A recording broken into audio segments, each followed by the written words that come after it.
Top of the morning and afternoon and evening, of course, to planet Earth and to all you listeners out there. A hearty and healthy Irish hello. You're listening to, what else would you be listening to? In case you're wondering what you're listening to, a Celtic Coach radio show, talk show for men. Now, if you're riding around your car or you're flying about the universe in your spaceship, or maybe you're just sitting at home in the lazy boy, you can pick up the show at 92.5 FM on the dial or on the wacky and wonderful World Wide Web at kows.fm. F for Frank and M for Matilda. Special effects, I was going to say not included, but they are included, but at no extra price. All right, the topic of our show this week, it's a good one. It's a good one. Getting your butt or getting your life lovingly back into gear. Yes, now today we're going to be talking about, you ever had those moments in your life where you feel stuck? You ever had those moments in your life where you're just not sure if you're even going in the right direction? Have you ever had those moments in your life, maybe you're having one now, where you feel like you're in a funk and you don't know how to get out of it?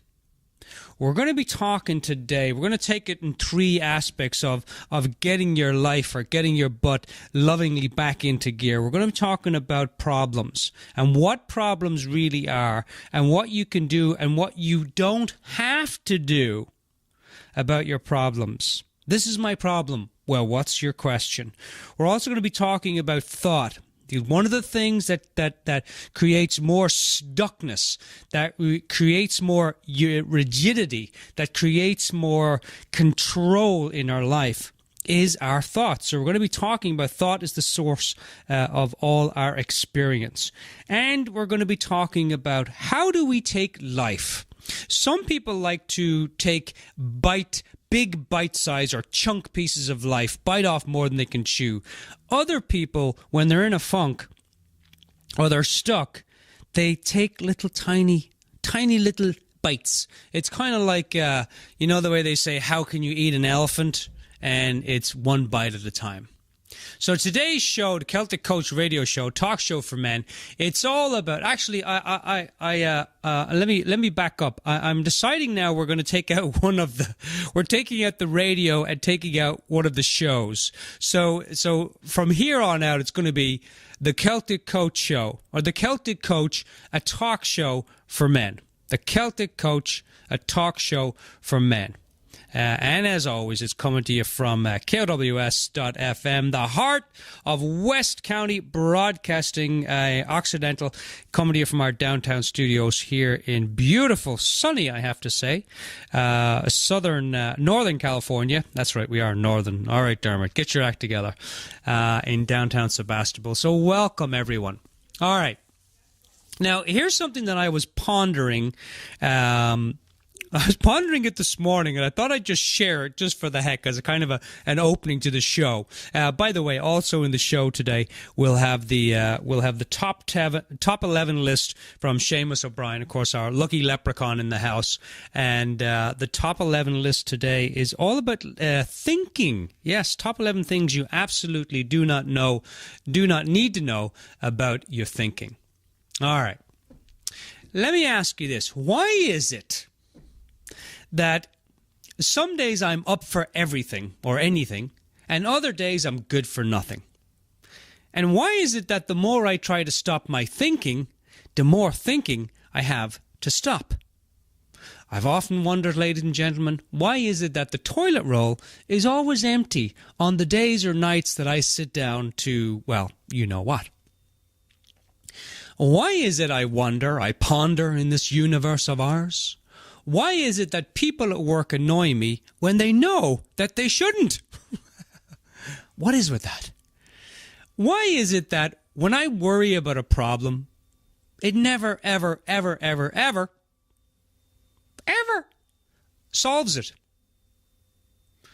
I wonder, ladies and gentlemen, and maybe you wonder this too, that as I get older, I wonder, why is it that I lose the hair on my head and that it magically appears on my back, on my toes, on my ears, on my butt, in between my toes, and everywhere else I want it to appear except on my head. God certainly has a sense of humor. Why is it, I wonder, ladies and gentlemen? And welcome to all the gentlemen and ladies that are listening to the show today. And thank you for all the emails and stuff. One of the reasons I'm doing this, get your butt lovingly back into gear, is because I've worked with clients on this, and some of the listeners asked to do a show around, when you're stuck, what do you do? So we're gonna have some fun today.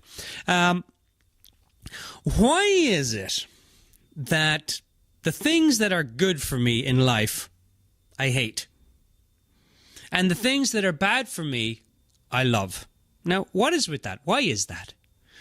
And I was pondering today, why is it that stressed, the word stressed spelt backwards, is desserts?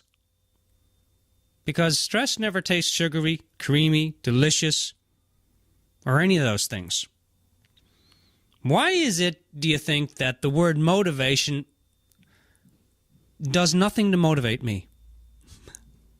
In fact, it might do the opposite. When I hear motivation, like, oh, I kind of should of myself every time I hear the word motivation.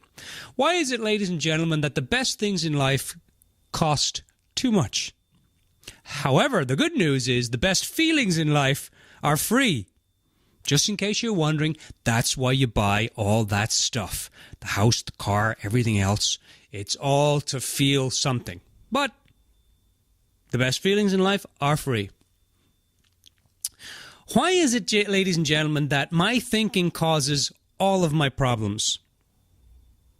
And why is it that my thinking creates all my solutions? Again, God has a sense of humor. And why is it, do you think, girls and boys, that the things I forget are always important? Like the things that I forget to do are always important. But I never forget the unimportant things, like showering, driving my kids to school, driving the car, watching the TV, brushing my hair, at least on the sides. And last but not least, why is it that people say to me all the time, Dermot, when you die, you're going to go up to heaven and you're going to be happy? And I wonder, why wait? So if any of those why is it gives you some fuel for pondering or for thinking about life, well, that's just wonderful. I thought I'd start off the show a little bit different today. Anyway, so welcome to the show. This is the Celtic Coach radio show, talk show. Oh, wait a minute. It's the Celtic Coach, a talk show for men. And you're listening here on KOWS.FM. Coming to you live every Friday from 1 to 3 PST, that's Pacific Standard Time. And feel free to call us in here at the station. You can call us at our new number is 707-755-9250 if you want to get some on-air coaching, or you'd like to request a song, or you just want to tell me what an incredible show it is. And we here at the station, we love people calling in and just saying, hey, I really appreciate your show, because it's nice. Don't we all like a little bit of appreciation in life? Who doesn't?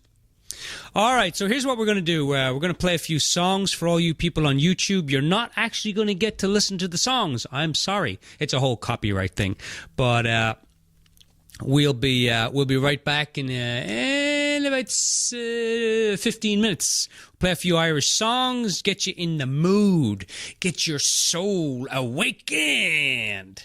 And we're going to talk about getting your butt lovingly back into gear, or getting your life back into gear. How do we get our life back into gear when it's stalled, when it's stopped, when it's stuck, when it's not streaming, when it's... I was thinking up all the things with S, but that's about as far as I got. All right, welcome to the show, everyone. Let's play a few tunes, and we'll be right back. So stay tuned, and thanks for listening in today.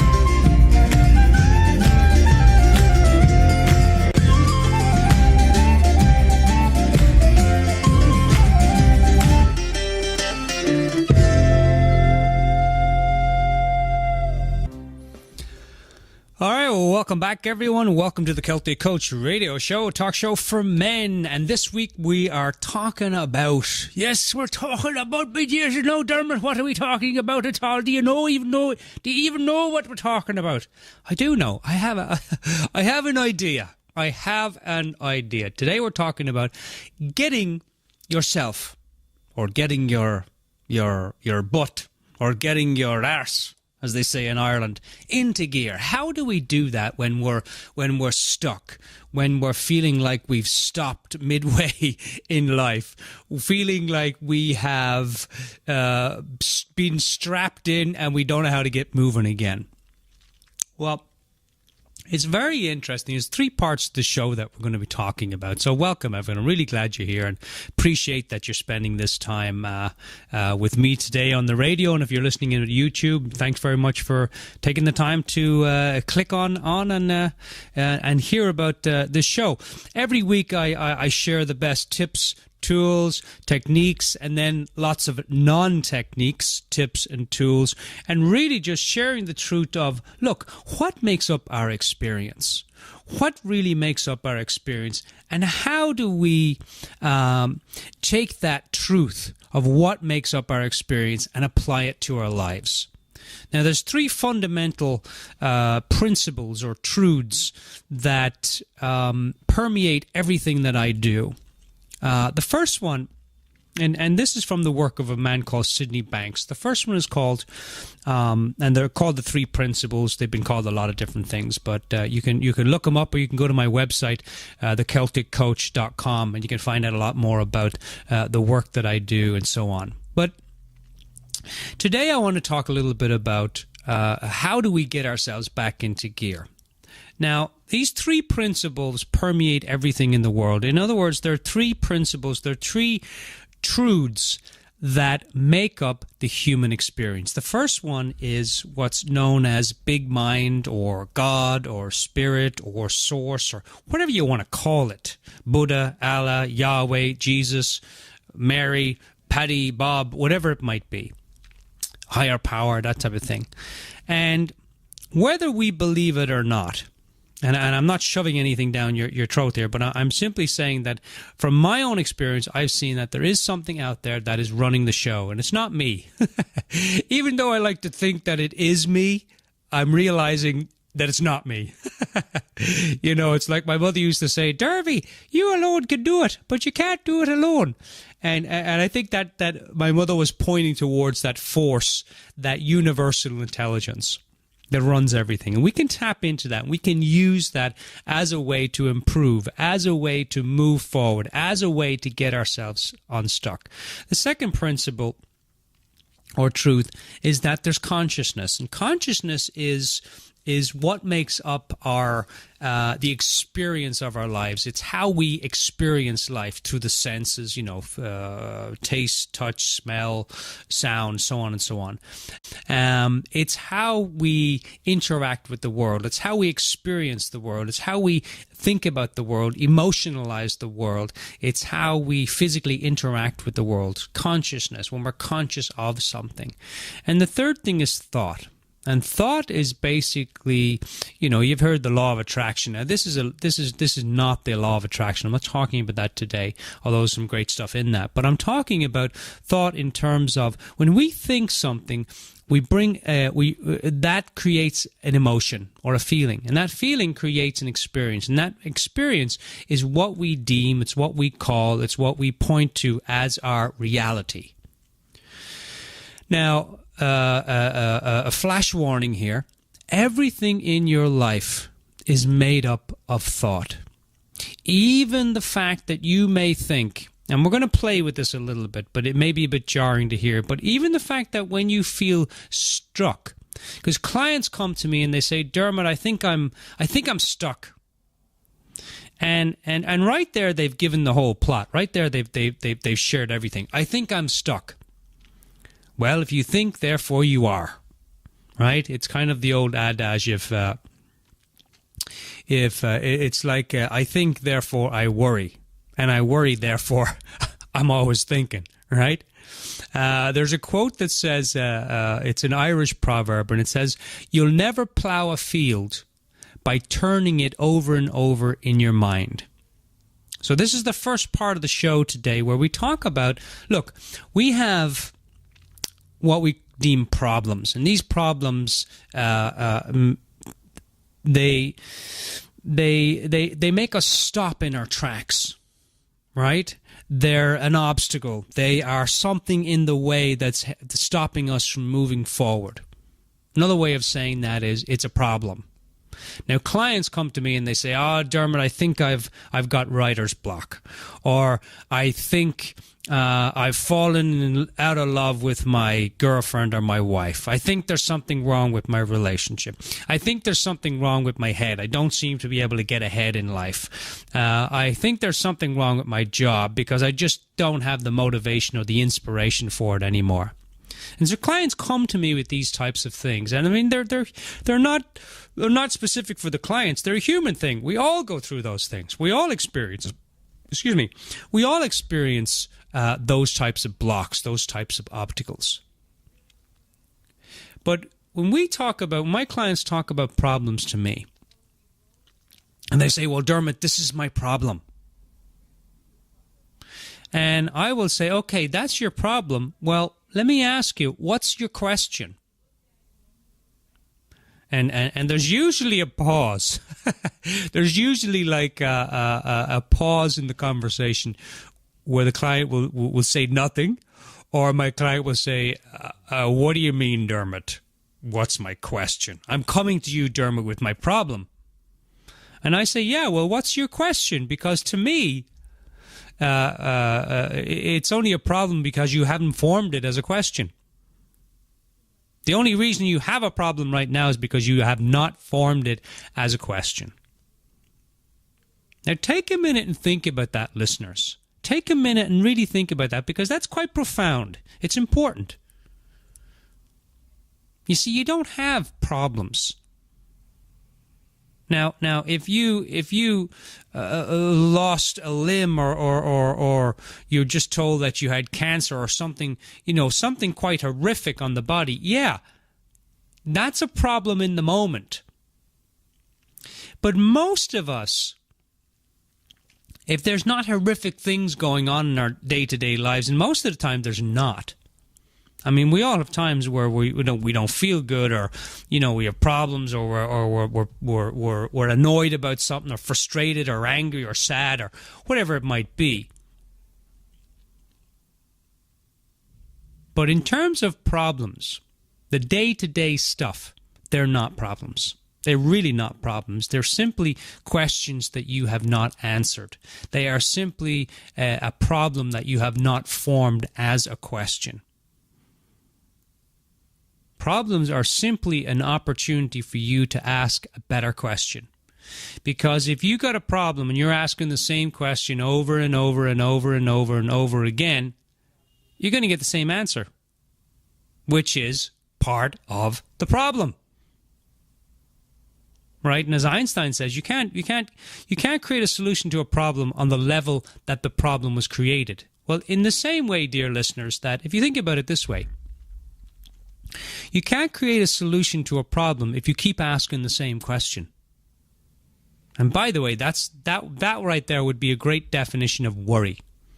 You ask the same question over and over again, you get the same answer, and you just repeat the cycle. That's really what worry is. It's just taking a question and not asking a better question. So problems, think about it this way.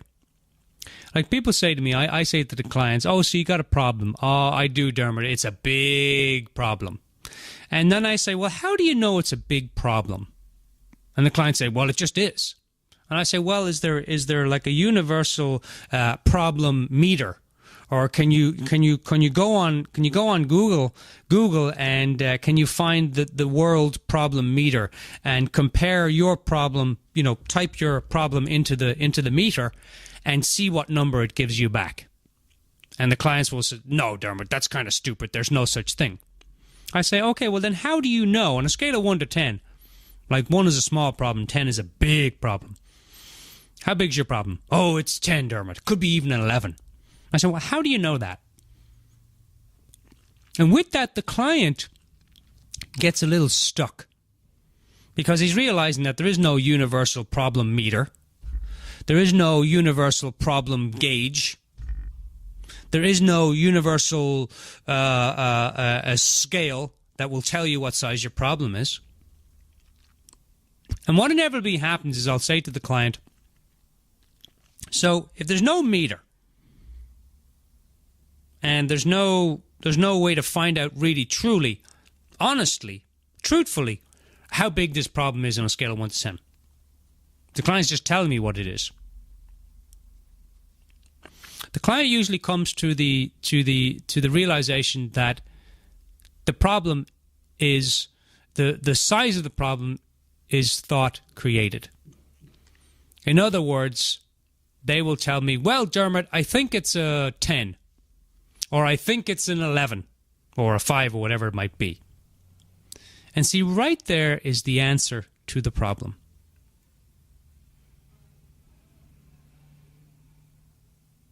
Because the only problem that you have, or the only problem really that you have, now I'm talking about day-to-day stuff, the only problem that you have really is you're thinking about the problem.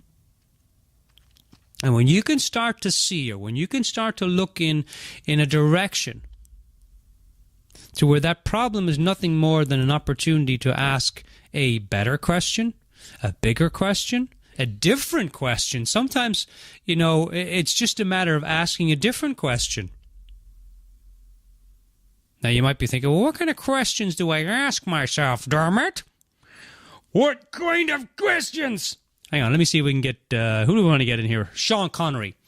Well, Dermot, what kind of question do you think I should ask myself? That's pretty good. I got to work on that James Bond, but that's not bad. That was not a bad Sean Connery. Come on now. 1 out of 10, definitely a 10. How do you know that, Dermot? Well, I just thought it, thunk it, think it. Right? The only problem with reality, the only problem with problems is you and how you're looking at them and how you're thinking about them. Because I have clients that come to me, they have a big, big, big, big problem, and then I ask them a few little questions and the problem's gone. And then I say to them, well, no, can you go back into that Google computer and the meter and find out now how big your problem is? What's it on the scale now? And you can't. Because the problem is all about our interaction with the problem. It's all about thought and how we react to it. So I'll often ask the client this question. Here's a question for you. Now, since I'm a life coach and a trainer of life coaches, and how long have I been doing this now? 18 years? 18, yeah, since 30, 18 years. I found that questions are the answers. I found that anytime you got a problem, all you got to do is ask the right question. Einstein said that if he had a problem, he would spend 55 minutes on the question and 5 minutes on the problem. But isn't it interesting, ladies and gentlemen, boys and girls, lads and lassies, that we tend to spend 55% of our time, or 55 minutes, on the problem? In other words, we're thinking about it, getting on that wheel. So here's another way to think about it. Ask yourself, what part of me, so let's say you have a problem, what part of me is disturbed by this problem? Right, so sometimes you have a problem, and really what's going on is there's a part of you that does not like having it, whether it's a mental, emotional, physical part. Right? I'll give you an example. I was set to do this big workshop for 20 doctors. And I'd done a bit of work on it, and then they emailed me and said, listen, the whole thing fell through. And I thought, really? The whole thing's fallen through? And, for a little while I got upset about it. And then I asked myself, Dermot, what part of you is upset about this? What part of you is disturbed by this thing falling through? And what I realized was that I was so, my fingers were so in this. I was so attached. Right? So it was the part of, I would say it was the part of me that was around fear, around money. So it was that part of me that fears not having enough money. Right? Because I had lost this gig with these doctors. It was the part of me that got upset, that always wants to have money to feel safe. And you see, that's BS. It's rubbish. Because I know people who have lots of money and they do not feel safe. I know people who have no money and they're the happiest people on the planet. And this is a work in progress for me, by the way. This is one of those things that I still... it still comes up for me today around money. Very interesting, you know. But I recognize more and more and more today that this problem that I saw, oh my God, I can't believe I lost that job. It's a big problem now because I've lost all that money. That it has nothing to do with the money. Because if we live in a thought-created universe, and I believe we do, if one of these three principles is thought, the Play-Doh of life, the thing that creates everything, then that part of my life is okay. That part of my life is safe. That part of my life is secure. Because I don't have to constantly be relying on just me to do things. Because thoughts come and go. And there are opportunities that come out of problems all the time. And there will be more and more opportunities. But when I look at money directly, I see that it's a direct reflection of my thoughts about it. You have a thought. We live in the feeling of our thoughts. We have a thought and then we create a free feeling. So it's not the money that's the problem. It's my thoughts about it. It's my attachment to it. It's how I perceive the money, the attachment that I have. Oh, money creates security, and when I don't have money, there's no security. And I'm learning that that's rubbish. It's not the case at all. It's really not the case at all. So when people say to me, Dermot, this is my problem, I say, what's your question? Write that down. This is my problem. And write down your problem. And then ask yourself, what's your question?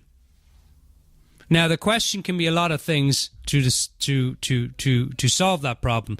You know, so what's one way I can move around this? What's one way that I can solve this? How might I begin to create a solution for this? How might I start to look at this in a different way? What's a better question that I can ask myself? What's a bigger question that I can ask myself? What's the put it this way? There's a thing called logical levels, and usually people get stuck on action. I need to make more money, but I don't know what to do. And I'll usually ask clients to say, why is it important for you to make money? And they'll list all the reasons of why it's important. I want this, I want that. And usually they'll end up saying something to the fact of, well, if I had more money, then I could spend more time with my kids, with my family, with my wife. I'd have more time to go on holidays, go on vacation, yada, yada, yada, yada. Right? So money is actually a means value. It's a means to an end. And I'll ask the client to just start to look at questions like that around their problems. You could ask your, what's great? Or what's one thing that's good about having this problem? And that will start to get you unstuck. Right? You don't have to take off in fifth gear. When you're stuck, the best thing, when you're stuck at something in life, the best thing that you can do is to sit down, stop, and ask yourself a new question. But usually, you know what we do, ladies and gentlemen? You know what we do? And I do this too. When I have a problem and I start spinning the wheel of my mind around it, I don't stop. I'm constantly spinning to see if I can get a different answer, and I never get a different answer. But when I stop and I reflect, you ever have an insight in the bathroom? Or sitting on the bog? That's the toilet in Irish. sitting on the bog. On the bog, God, my. Or just out walking. Or in the morning. You're not doing anything. You're not thinking about the problem. Best way to solve a problem is don't think about it. People say, let me think about that, Dermot. No, don't think about it. The best way to solve a problem I've found is to not think about it. The best way to get ahead in life is to sit down. Right? Let's talk about our thinking here for a moment. Think about this in terms of your thinking and your problems. My thinking is like a blocked toilet, right? You can never get it to stop once it starts flowing again, right? I have a few things. I'm going to just throw these out. I wrote them down this morning. I thought they were kind of funny. They may not be, but let me just throw them out in terms of our thinking. Because our thinking, by the way, our thinking is just thoughts. We take a thought, we start thinking about it. Thoughts are coming and going all day long. All day long. They're like the email marketers. They just come and go and come and go. Every time you open up your email, there's a new marketing, thing on there. So here's a few things. I'll run down the list and see if you get a kick out of them. My thinking is a washing machine on the spin cycle. It just keeps going round and round and round, drying me out and making me dizzy. My overthinking is like a bowel movement. Yes, he said bowel movement on the radio. The more I push, the less I get. And the less I get, the more I push. My advice, let go. Too much thinking will give you a headache. Yes, too little thinking will give you a rest. If you want to solve a problem, don't think about it. If you really want to get ahead in life, do what my mother always said. Sit down, shut up, and be quiet for a minute. Now, here's the best way I've found to get your butt back into gear. Is to realize that you are never out of gear. The nature of life is change. The nature of life is movement. The nature of life is expansion. This consciousness that I talked about earlier is expanding all the time. You're not stuck. You just think you are. And when you realize that it's just your thinking that's stuck, not your life, then you automatically start moving again. Now, clients come to me and say, Dermot, I've lost my passion. I got to find my passion. Best way to find your passion in life is to try stuff. And if it doesn't work out, try some other stuff. The best way to fall in love is to lose your thinking. The best way to fall out of love is to start thinking. You ever notice that? When you start pointing out all the things that's wrong with your mate? Forget about finding your passion, ladies and gentlemen. Bring passion into whatever you are doing. People say, what is it they say? Oh, do what you love, Dermot, or love what you do. Forget about doing what you love. Just bring some love into whatever you are doing, whatever you are seeing, whatever you are feeling, whatever you are experiencing, whatever you are creating, whatever it is you are not passionate about. Whenever you're stuck, bring a little bit of love into the stuckness. Do you ever notice that the potter, you know these potters, the guy who take the clay and it looks like a big brown lump of poo, and they take it and they create something beautiful from it? That's all you got to do with your problems. Is just ask yourself a better question. Bring a little bit of love into that question, and it dissolves the problem right away. Think about it this way. Here's a little metaphor to think about. When I was in India, I remember sitting at the station. Now, in India, it's called Indian time, so the trains don't leave. You can get to the station at 2 o'clock for a 2 o'clock train, but the train won't leave till like 4 or 5 or 6, kind of whenever everyone gets on the train and all the stuff is loaded, then they'll leave. It's not punctual, which was quite upsetting to me. But one of the things that I noticed that once the train was packed and full, and the train started to leave the station, very, very, very slowly, with all the power that the train could muster, would start to move those wheels at a very, very slow rate. And the wheels would start to move a little bit, and then a little bit, and then a little bit more, and then a little bit more. And then eventually the train would start to leave the station and start to pick up momentum. Now think of your problems in that way. That it's very easy for you to ask yourself a question and to move out of the station of problems onto the tracks of opportunity by simply asking yourself a different question and realizing that there is no such thing as problem. Problems are a construct of the mind. They are a construct of thought. They are an experience of thought. Problems are an imaginary experience of thought. Problems are something that you make up in your mind about a certain situation. I often ask clients, do you like surprises? And they say, yes. Oh, I love surprises, Dermot. And I say, yeah, you like the surprises that you like. The surprises that you don't like, you call them problems. And the client's like, yeah, you're right, Dermot. You're right. All right, we're going to take a little break here, play a 30-second piece of music, and we'll be right back. We're going to talk about thought is the source of all experience. We're going to be looking at how do we really start to get ourselves in gear once we get stopped. So welcome to the show, everyone. You're listening to The Celtic Coach, a talk show for men. All right, we'll be right back.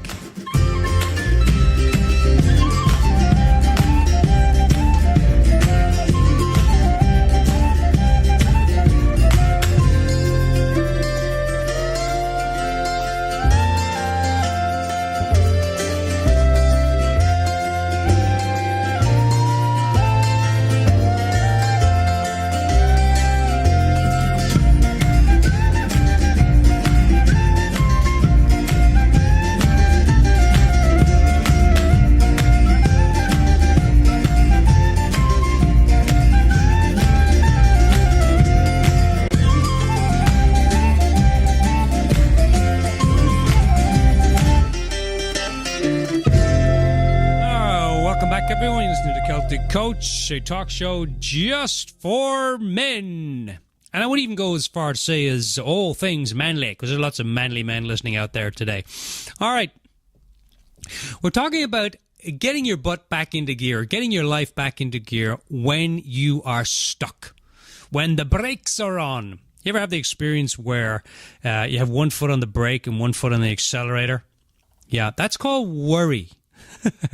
That's called, in some circles, they may call that problem solving, but I would call it problem spinning. I wouldn't call it problem solving. All right. Here's an interesting thing. When I worked as a kid, I worked at, it was called Butlin's Holiday Camp, or Butlin's Mosney, it was called. Camp, and it was a holiday camp, you know, and it had all these machines and rides and boat rides and a swimming pool and places for people to come and stay. It was really a fabulous place, you know. As a kid, it was kind of like a magic land for me, you know. It was really wonderful. And my mother worked there, and most of my family all worked there at some way, shape, and form. I started off just, you know, with helping people with luggage, and then picking up papers, and then I got a job in the amusement park. And one of the things that I really loved in the amusement park was called the Wheel of Speed. Now, you probably could have called it like the Wheel of Puke, because it was one of these things that you stood up in, and it was a big wheel, and you stood up in it, like about 30 people stood up in it, and it spun around. But one of the things that I noticed early on when I started working there was that it was a huge, huge, big wheel, and you got in it and you strapped yourself in. But the thing that spun the wheel was only this very tiny little wheel.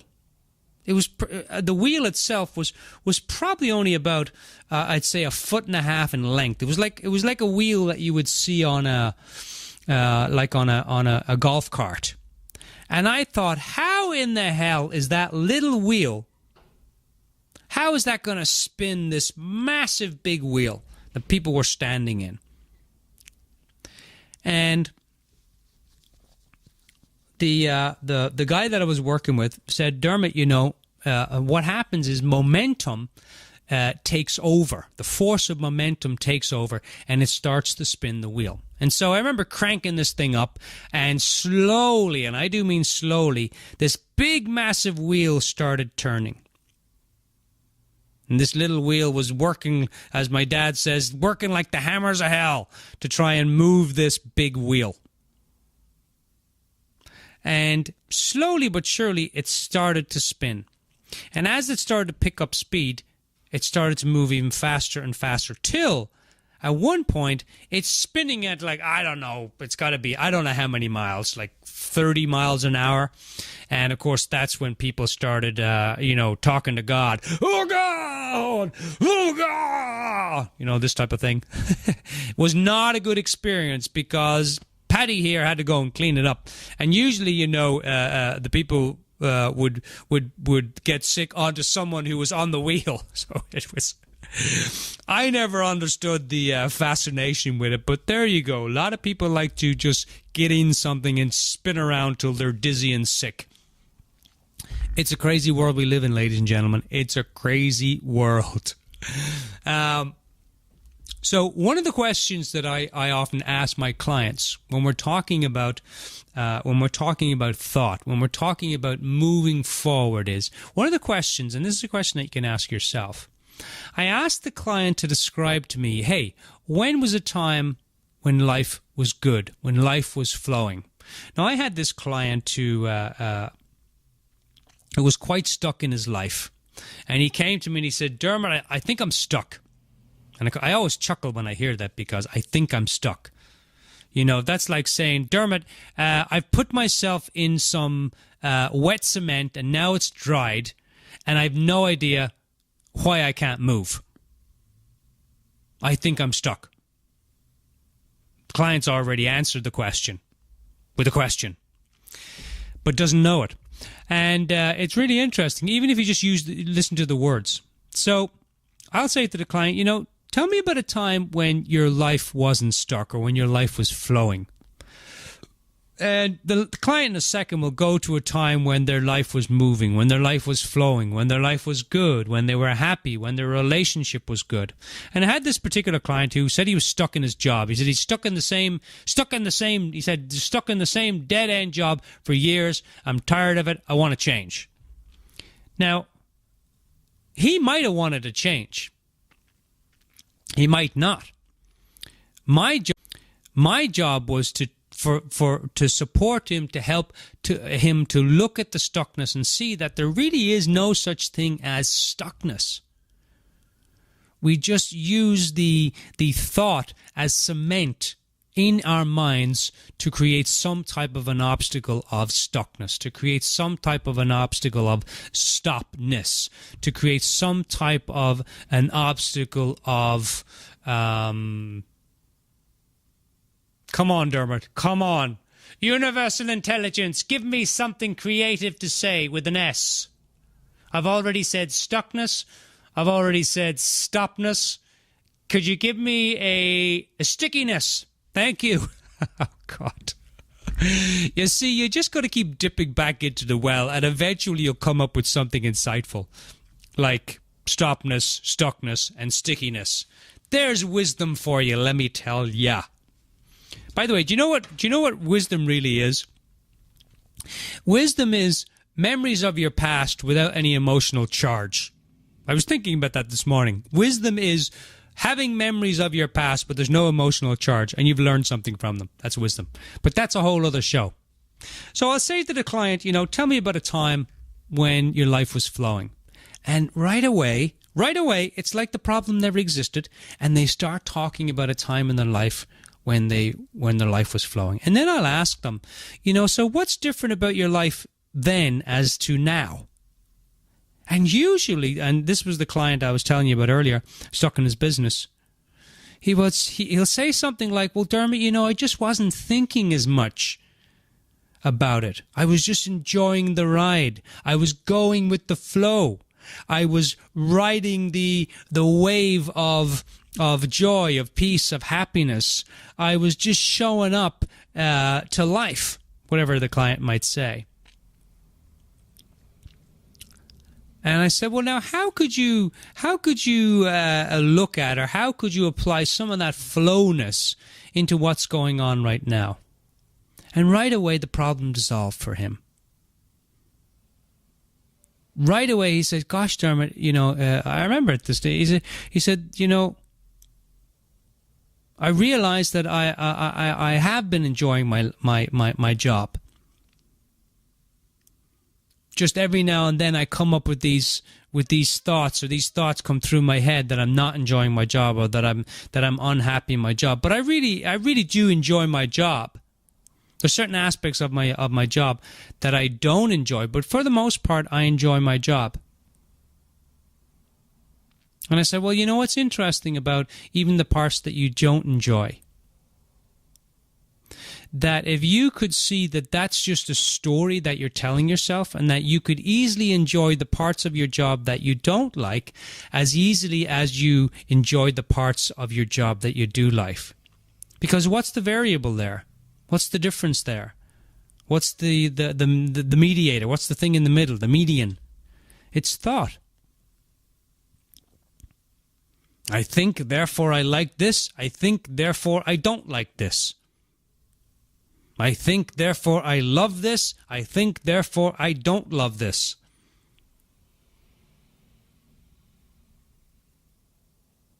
All right, it's top of the hour. Let's take a quick little radio break. You're listening to the Celtic Coach, a talk show just for men and all things manly on KOWS. That's 92.5 FM on the dial if you're listening in your car or your spaceship. And we, of course, are the voice of West Sonoma County, coming to you, broadcasting on 92.5 FM from Occidental and streaming here in our downtown studios in Sebastopol, Sonoma County. In Northern California. Studio line is 707-755-9250. If you want to call in, tell us what a great show it is. And if you're listening out there in YouTube land, thanks very much for tuning into our show. You can get us here every Friday on KOWS.FM 1 to 3. All right. I think we got to play the Irish music just for the heck of it. Just for the heck of it, let's just play this a little bit of... We'll play 10 seconds of it, just for fun. I kind of like this. It's kind of jiggy. You can kind of jump around to it, Feel free to jump around.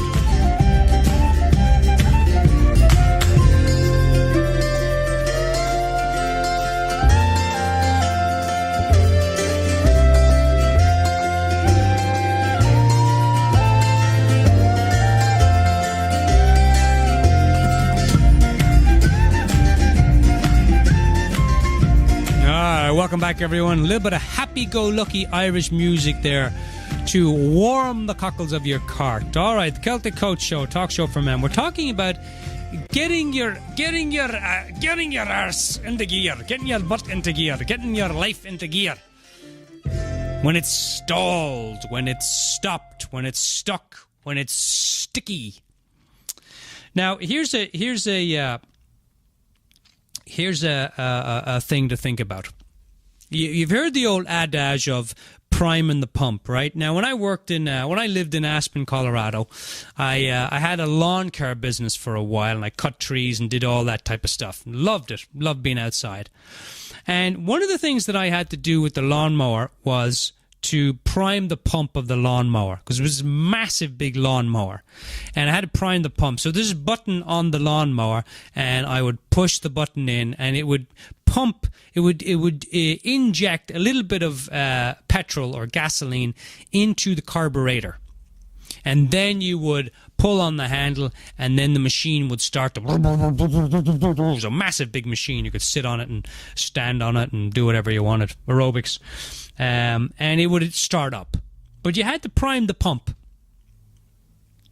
Now, if you think about that in terms of our life, right, and we think about it in terms of thought being the source of all creation, right? It's there's an old Irish proverb that says, "It's not the load that breaks you down; it's the way that you're carrying it." Right? It's not the load that breaks you down; it's the way that you're carrying it. And when we talk about when we talk about thought being the source of all our experiences, I'm not just saying some of our experiences. I'm inviting you, dear listeners, to start to look in the direction that thought is really the source of all your experience. See, we think that when we look at the world, that it's what's coming at us is the problem, or what's happening to us in the outside world is a problem. In the same way that when we want to change something in the world, we try to change the outer. Now, I'm a life coach, and I've worked with a lot of clients over the last 18 years, and I see it time and time and time and time again, is that the clients are constantly trying to find happiness. They're trying to, and think about that right there. I'm trying to find happiness. And what I'm saying on the show is that through that source within you, through that spirit within you, which is happiness, which is joy, which is peace, which is love, which is all of those things, through that consciousness, which is the experience of the senses and everything else that we experience life through, and through the medium of thought, that those three things are all inside experiences.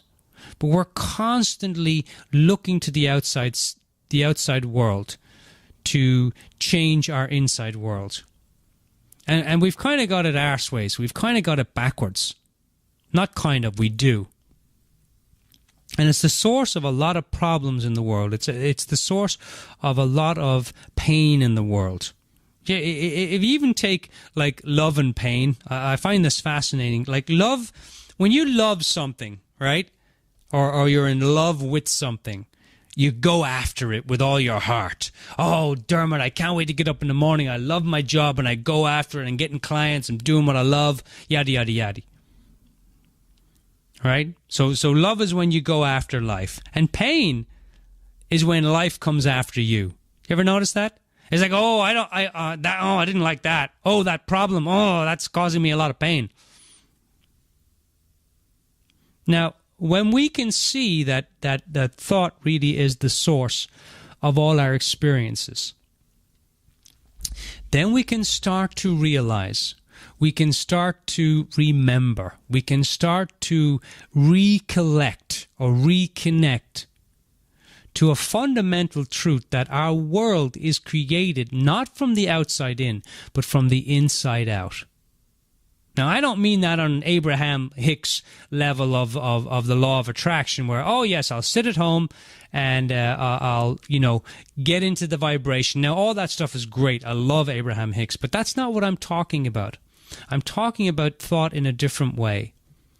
That you see, thought is coming to you day in, day out. It's constantly you're being barraged by thought all the time.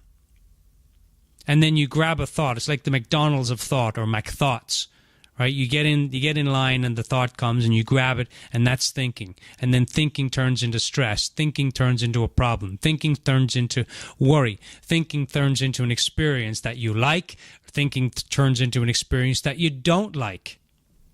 But the variable in all of that is thought.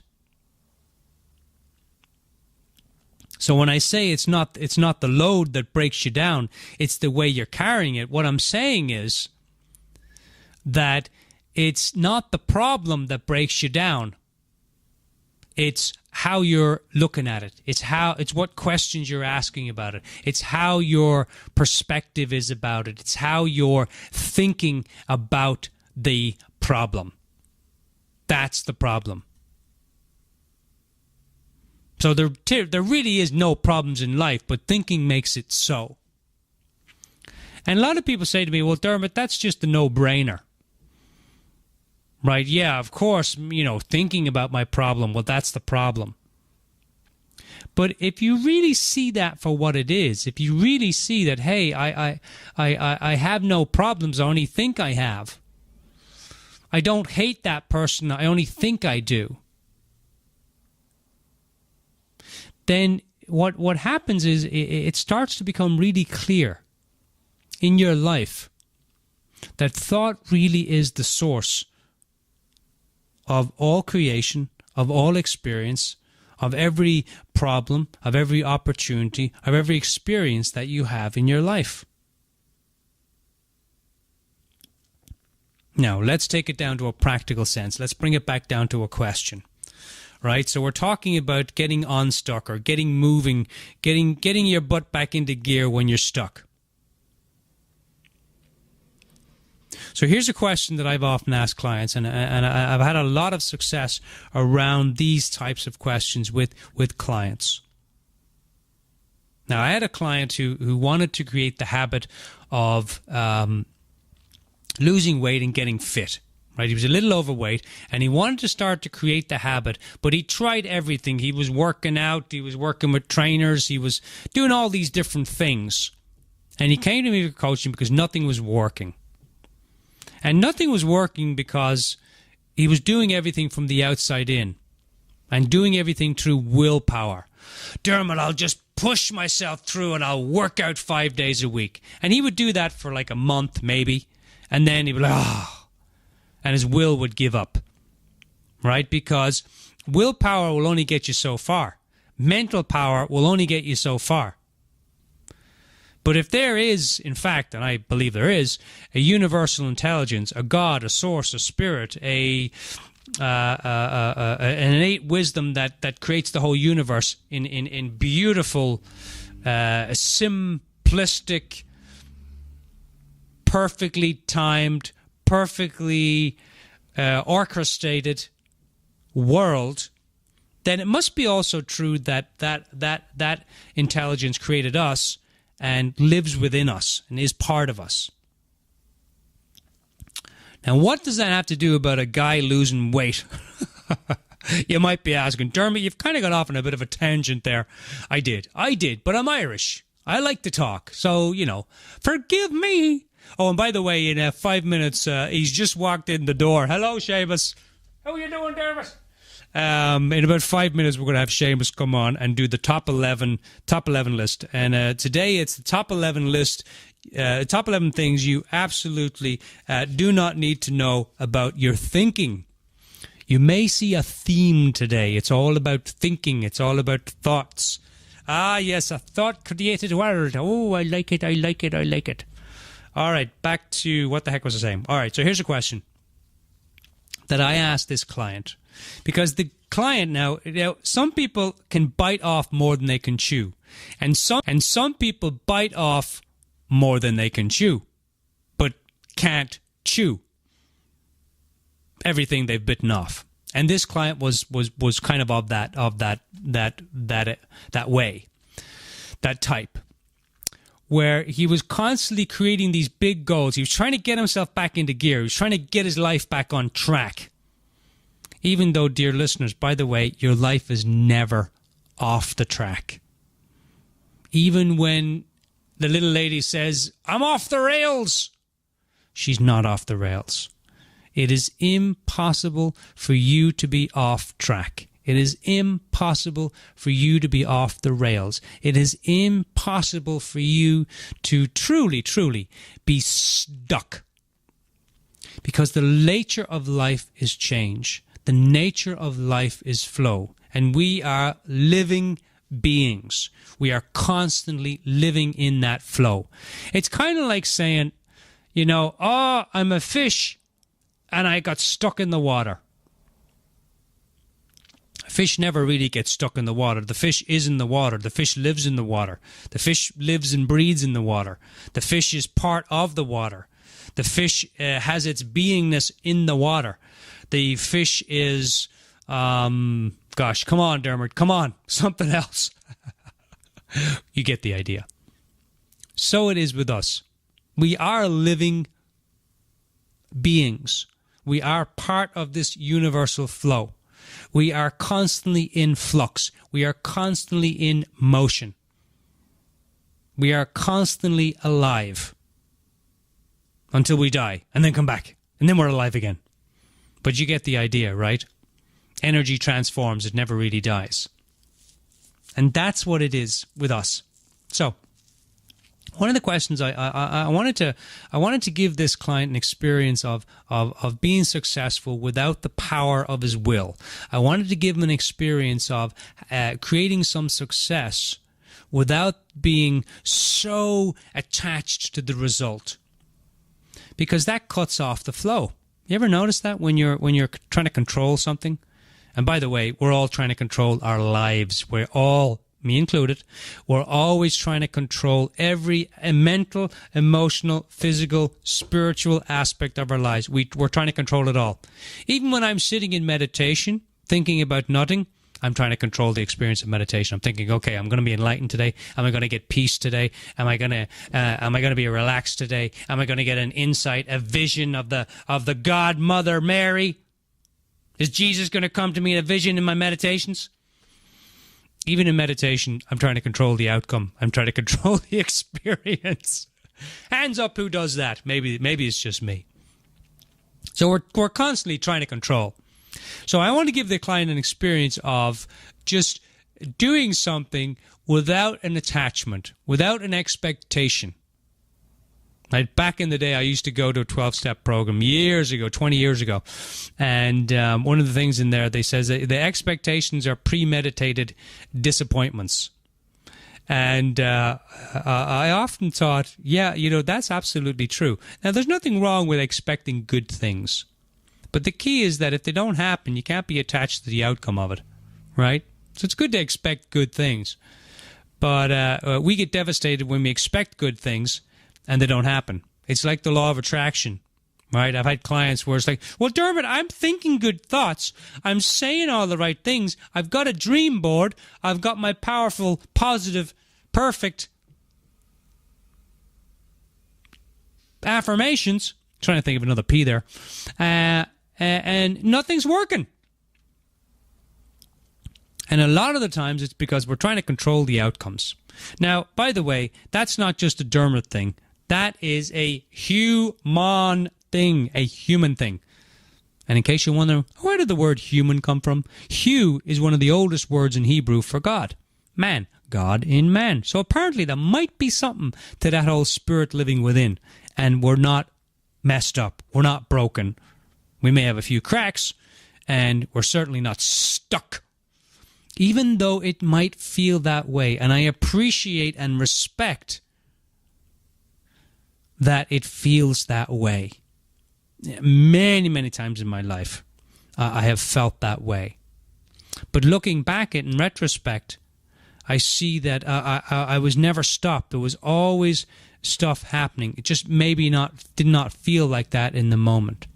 So give yourself a break the next time you feel stuck. Okay, so here's a question I had back to the client. I knew I'd come back to him eventually. You stay with me. I'm like the little lady sometimes. I have to go around in a big circle, but I'll eventually come back to what it is I wanted to say. God bless all the ladies out there. All right. I asked the client, I said to him, what's something, we'll call him Jeff. What's something, Jeff, that would be easy for you to do that you're not currently doing today that will begin to get you back into gear with your working out? And he said, well, Dermot, he says, I'm working out 5 days a week and it's not working because I start and I stop, I start and I stop, I start and I stop. And it takes a lot of will for me to work out 5 days a week. So I said to him, okay, what would be something that would be so easy for you to do that it'd be like a no-brainer in terms of your working out? And he said, working out 15 minutes a week, once a week for 15 minutes instead of 5 times a week for 30. And I said, you'd easily be able to do that. He said, yeah. And he came back a week in the next coaching session and said, Dermot, that was fantastic. He said, now I felt like I needed to do more. Does that sound familiar, ladies and gentlemen? You got to do more. Sometimes when you feel you got to do more, the actual answer to your problem or to your feeling is to do less.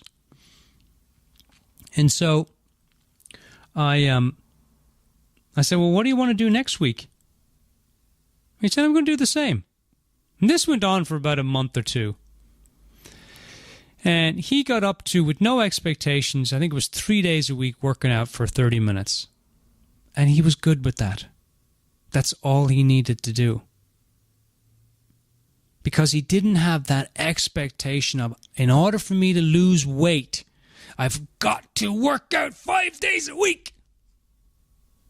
So for you, dear listeners, in terms of getting your life back into gear, getting your life lovingly back into gear, whatever it is, take that thing that you say, hey, this is a problem for me, and ask yourself, what's one small thing that I can do that will start to move me in the direction of what I want? What's one small thing that will help me to get back into gear? What's one thing that will move me around this perceived problem or problem? It's okay to call it a problem. It's all right. And start to move me in the direction that I go. What direction do I want to go in? But most of us, you know what we do? We say, how am I going to solve this problem? And you're the one that created it. And yes, you can solve it, but you know what? I said it earlier. Those little koans that I said earlier. The best way to solve a problem is to do nothing. And just wait and see what occurs to you. And when something occurs to you, then do something. Then get into action. But most of us, what we do is when we have a problem, as men, we want to solve it right away. We want to fix it right away. You don't believe me? Think about the last time your little lady told you something and you said, well, here's what you should do, honey. And she said, I wasn't really telling you that because I wanted you to fix it. I just wanted you to listen. And you were like, all right, yes, the listening thing. Yes, that thing again. Okay, I'll listen, and then I'll tell you what to do. We are built, by the way, gentlemen, that's also a man thing. We're built to fix things. We love to fix things, right? We are solution-focused. We are solution in our minds. We are logical beings. Women are more emotional beings. They're more connected to their heart. That's why they're mothers. And that's why men do not give birth to babies. Because it's way too much work, and we just would not have the patience for it. All right, I think it's time to bring in Seamus here. He's looking at me here with those big puppy leprechaun eyes, wondering when he's going to get a chance. We've still got about 6 minutes before we finish up the show, so let's bring Seamus on here so he can do his top 11 list. Seamus, are you ready, sir? Oh, yeah, I'm indeed, Dermot. Yeah, be right there now in 1 second. Well, Seamus, I just did a whole introduction for you. Do you want me to play a little bit of the Irish music and then you can jump in? Yeah, will you do that there, Dermot? I'm just finishing me dinner. Seamus, you're having your dinner at 2 o'clock in the day? Usually, you have your dinner around like 6 o'clock. Yeah, well, I forgot me breakfast and me lunch, so I'm just going straight to dinner. Seamus, the logic of that makes absolutely no sense. But of course, if people knew you, it probably would make some sense since I know you well. All right, Seamus, I'm going to play a little bit of the Irish music here, ladies and gentlemen. We're going to be back with the Irish Leprechaun, Seamus O'Brien, and the top 11 list. So stay tuned for that, everyone. We'll be right back.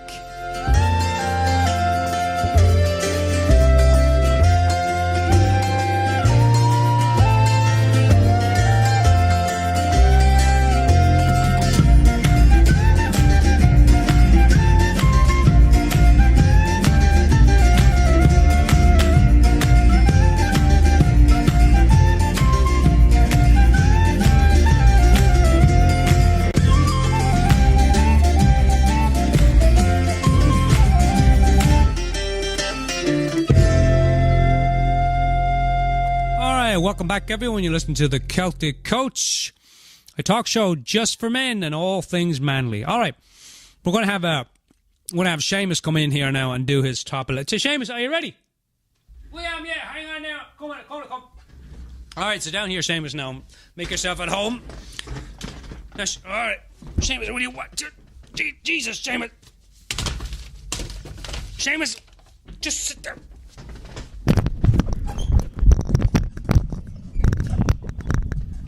Are you down there yet, Seamus?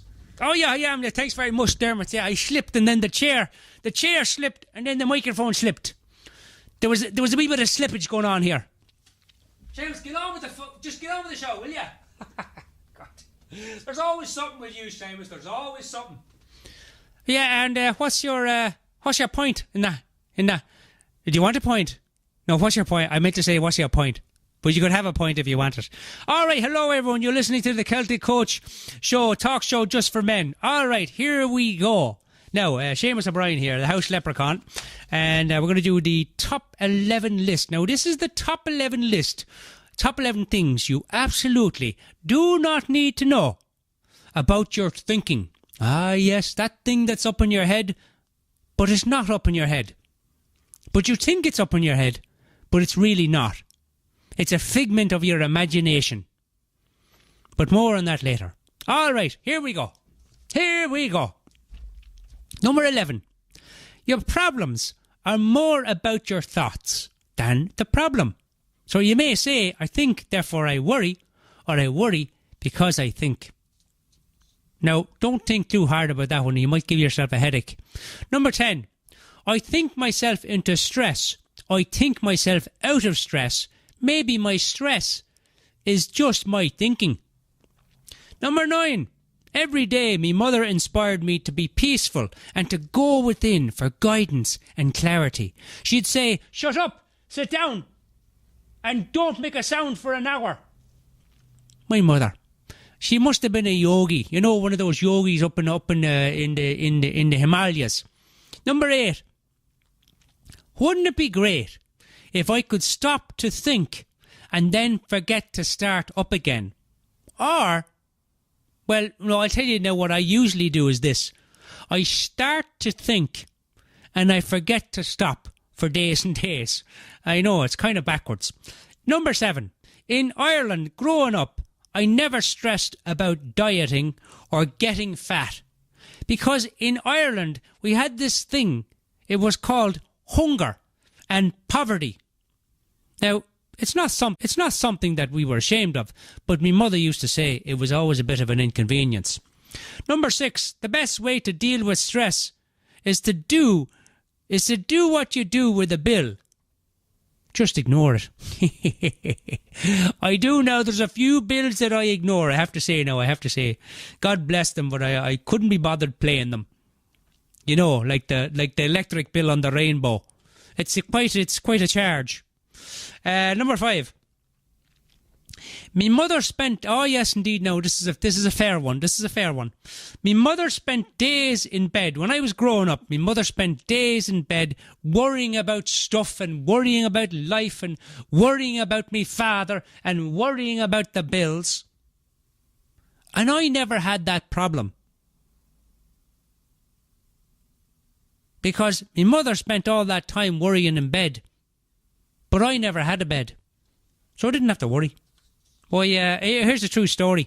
One time I stole my mother's bed for a week. and she said it was the happiest 7 days of her life. I said, why was that, Mother? She says, because I didn't have to worry. Number 4, it's true, people with short-term memory have no stress because they've forgotten the past. Wouldn't that be nice? And people with normal memories stress about the past and worry about the future, and most of them forget about the moment. They do indeed. Number 3, stress, tell me. Stress is imaginary. It was created by the same person who created fairies, pink elephants, and the cow that jumped over the moon. Yes, indeed, no. Number 2, what could possibly go wrong? I asked my brain. Glad you asked. All right. Top 11 things you absolutely do not need to know about your thinking. Here's the top 1 thing. The number 1 thing you absolutely do not need to know about your thinking is this. The human body is 80% water. Or the male human body is 80% water. So basically, we're stressed out cucumbers with a brain. And I would add maybe a brain and a penis. But this is an adult show, so I'll retract what I just said about it. Anyway, that was the top 11 things you absolutely do not need to know about your thinking. I'm Seamus O'Brien. You're listening to the Celtic Coach Show, a talk show for men. And that, me dear listeners, is no blarney. All right, thanks very much, Seamus. Thank you, sir. Thank you. Let me just come back in here. You out of the way. Just watch. Oi! Watch yourself there, Seamus. Jesus, Seamus. A little bit frisky today. Seamus, have you been hitting the pub? You're a wee bit frisky. No, not at all, Dermot. That's just now the yoga and eating the dinner late. It gets me a little frisky in me brain, you know. Well, good to know, Seamus. Good to know. All right, everyone. You gotta love Seamus. He's hilarious. All right. So it's time that we wrapped up the show. One other thing that I want to share with you.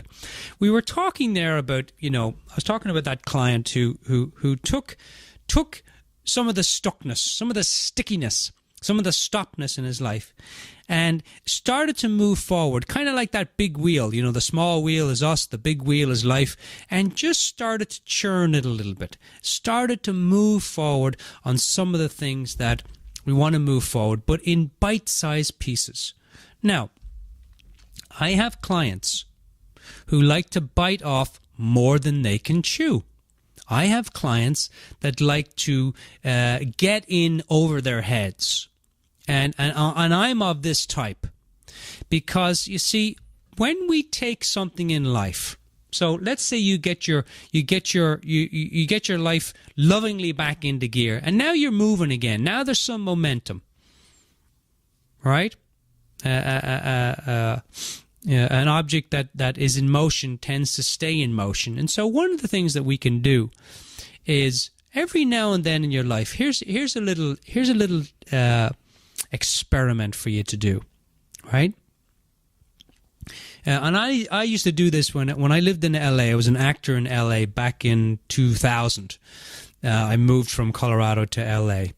And one of the things that the acting teacher would say to us is, go to some auditions that you don't think that you can get. Like, just go to a huge audition. And so I used to do that. I used to go to big auditions. I used to bite off more than I could chew. I used to be in over my head. So one of the things that you can do, if you really want to get your life back into gear, and you want to find out, you want to see how incredible your life can be, you want to see how much strength that you really, really do have already in you. You don't have to go and take a class. You don't have to go and take a workshop. You don't have to psych yourself up. That you already, in this moment, men and ladies, you already have within you. Because if it's true, and I believe it is, that we are connected to the big power station in the sky, or as the song says, the spirit in the sky, we're connected to that. Now, we may not have all the resources in the moment to show up fully for an audition or for a job, or maybe make a phone call that's going to get you a lot of business, but you think, oh, this company would not ever hire me. Do it anyway.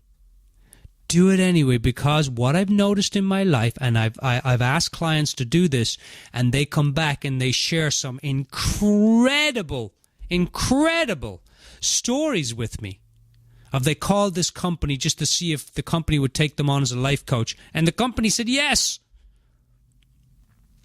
Incredible.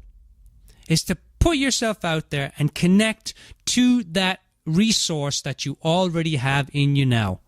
That you don't have to go out and get any more skills, any more capabilities, any more, do anything more in terms of actions or psych yourself up or confidence or any of that stuff.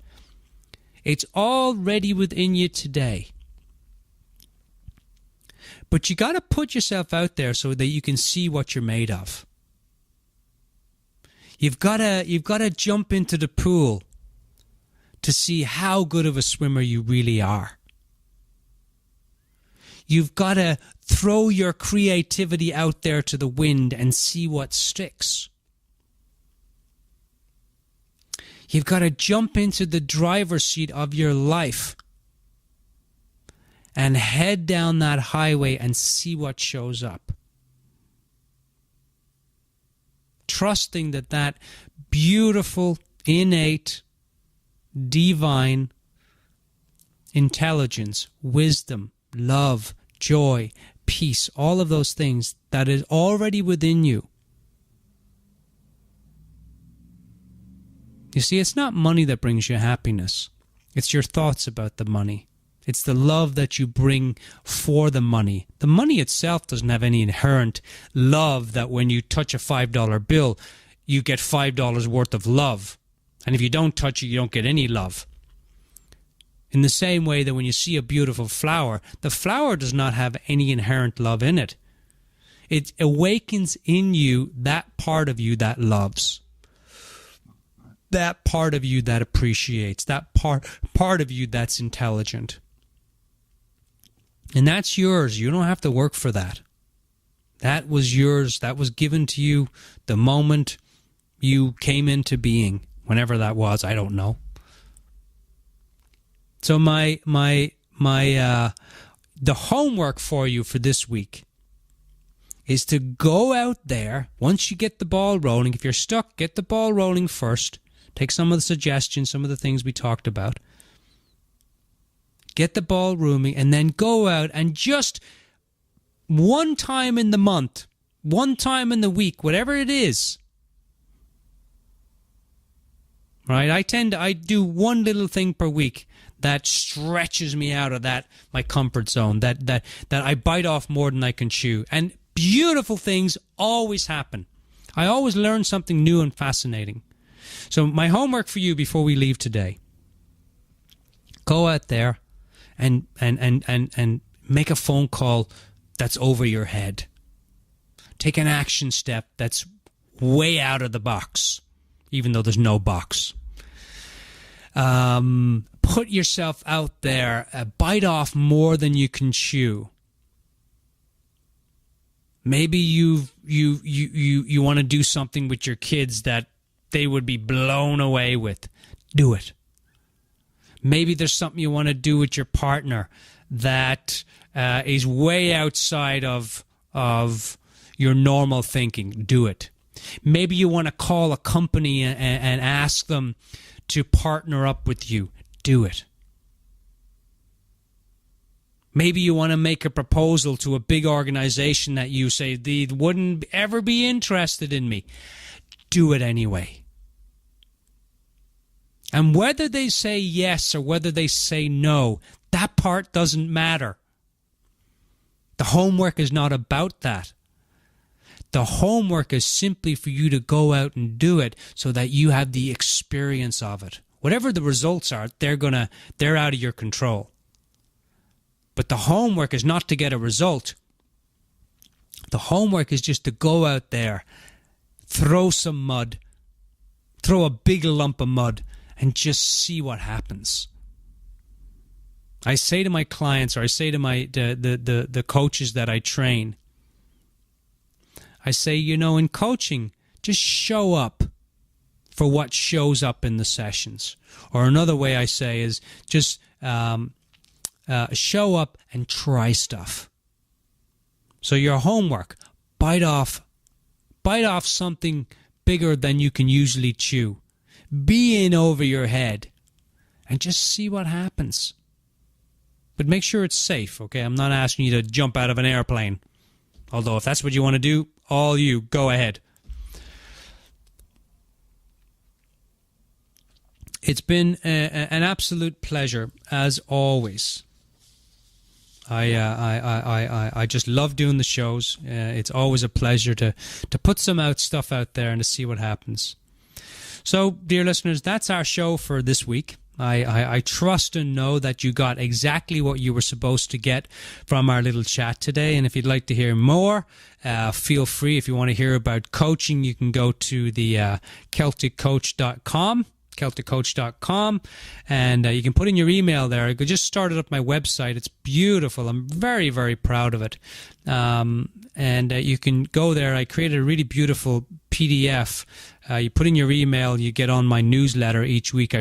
Send out a newsletter. It's got a 2-minute video on how to get the most out of your life, and then it also has a copy of this week's show on the newsletter. So feel free to put your name there in the website, and you'll also get a PDF. It's called 7 Powerful Questions for 7 Amazing Days, and it's really a beautiful little ebook that I created to help people really get the most out of each day of their lives. And so feel free to go to CelticCoach.com and check that out and browse. There's lots of videos and lots of different things on the website that it took about a year for me to create it, so I'm very happy with it, and I hope you enjoy it. What else? Conversation next week. The conversation next week is going to be pretty interesting. Conversation next week is all about I need to get the title right. So you think you're stupid. Now, I struggled for a lot of years with the feeling of feeling stupid, like intelligence, like I was stupid. And it ran my life for many years. So I'm going to be talking on the show about that next week, what we can do about it, the truth around our thinking around that, and also how we can live a life connected to that innate intelligence and also our own intelligence that we have already gifted. So we're going to talk about that and a lot more. Until then, think big, have fun, and stay curious. I'm the Celtic Coach, and that, my dear listeners, with all the honesty and with all the joy and with all the peace that I have in my heart, is no blarney.